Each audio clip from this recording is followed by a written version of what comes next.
Since last night, more than 70 people, most of them victims of the horror and brutality along the mean and angry streets of Los Angeles, have rushed or have been rushed to the emergency room. 2 have died here, a male Hispanic, gunshot wounds to the chest, a male black who was thrown from the bed of a truck hitting his head on the pavement. And among the injured treated here, 32-year-old Reginald Denny, the truck driver who was pulled from his semi-rig and viciously beaten by a mob, the horror witnessed by thousands of television viewers. We were inundated. Patients were arriving by pickup truck, by car.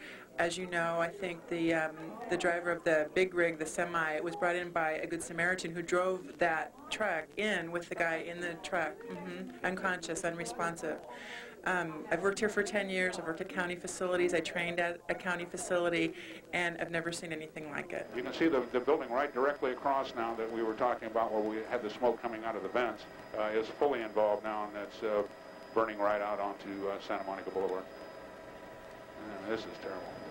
Back down to the looting, Cliff. You said they were looting there. Normally they loot, then they set fire. It's an hour and a half from now, and that is the imposition of a citywide curfew in the city of Los Angeles, beginning at 7:36, which is sunset, and continuing until sunrise tomorrow morning.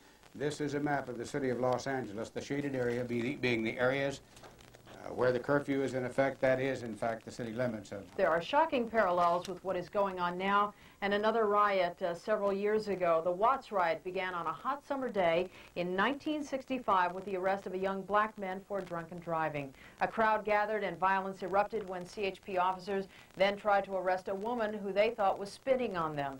Our Ken Shocknick picks up the story from here. Go ahead! Go ahead on! The cry of the rioters was "Burn, baby, burn."